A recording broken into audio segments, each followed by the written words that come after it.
Sami Zayn, we miss you. Thank you. Can you give us sort of an update on what's going on with you now, rehab-wise? Well, it's pretty touch and go. I had surgery. I think I'm 6 weeks out right now, and so actually just yesterday I got cleared to not have my sling on anymore. So there's some progress being made for sure. I wish I could give you an exact time, place, date, anything for when I'll be back.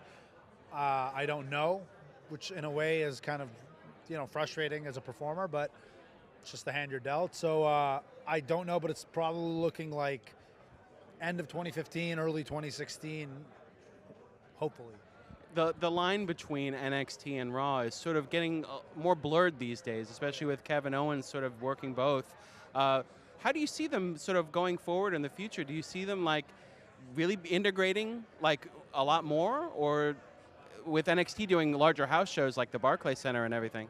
I mean, for me personally, and I don't make any of the decisions, but it would almost be. It seems to me like it would be a wise move to integrate the two a little, because it kind of draws attention to the network. You know what I mean? So if casual fans who don't have the network are seeing all these guys making noise on the show, and we're telling them, well, they're all coming from NXT, which is on the network.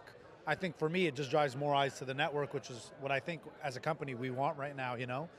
So I think it would be a good idea, especially because the guys coming out of NXT are making noise and are doing great things and are, especially like, what you're saying with Kevin and bringing the NXT title on. I mean, a couple of years ago, that would have been unheard of.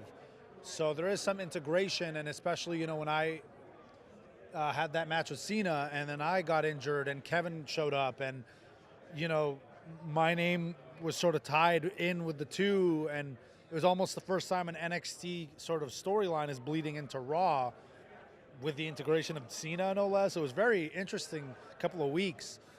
I think it's very cool, and I do think it'll probably continue and get even more integrated as time goes forward. What was the match with Cena like for you when you got out there? You felt you were kind of hurt, but you were going to go forward anyway.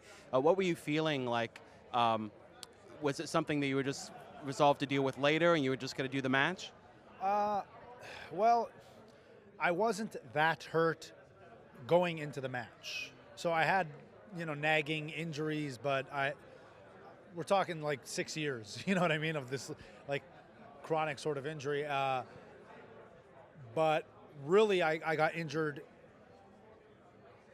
like basically that match was just like the nail in the coffin for the injury. Like it was hanging on, and it went out in that match. So I know Kevin Owens likes to take a lot of credit for it, but at the end of the day, it happened in that match to where it was really a done deal. So in a way, it was bittersweet because it was such like a Cinderella story in a way. Like, here's this guy, and he's worked so long and so hard to get here, and now he's here in front of his hometown, no less, friends and family and everything else, and against the biggest star in the industry, and then right there and then, you know what I'm saying? So it's a bit bittersweet. It was a great moment.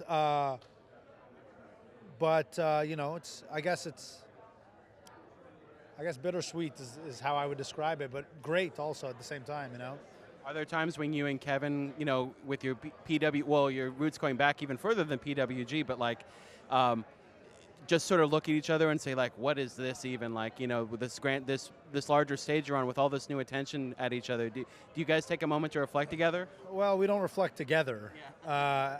We don't do a whole lot of talking with each other at this point at all, but for me, on a personal level, like when I think about it, I do think it's pretty amazing that there's just something about this rivalry that people have wanted to see for whatever reason, for 12 plus years, starting out in a smoky pool hall in suburban Montreal in 2002, 2003, right up until now in front of the entire WWE universe in 2015. So it's really remarkable, and I can't quite explain the dynamic there and why it's so compelling to people, but people have just always wanted to see it on every level we've been at. So it is a bit mind-blowing sometimes to think that, wow, people still want to see it here, in the WWE. So it's of course it's cool. It's cool. It's definitely cool. Is this your first Comic-Con, or is this something? Yeah, it is. It's actually even my first time in San Diego, which is shocking. Yeah, considering I used to come to LA like every month for like 8 years. I've always wanted to come here, and so this is pretty big. I know San Diego's the biggest Comic-Con, right? So I actually have not even been out there yet to see what's going on, but Are you hoping to get down on the floor and look at some stuff, or? yeah, maybe a little bit. I actually just saw Heather Graham, which is pretty cool. Yeah. The room's been flooded now with a bunch of different panels and so forth. Yeah, it's interesting. I'm sure you'll just see all kinds of. I'm ready for I love these types of things, so I'm excited. Great. Thank you so much. I appreciate it.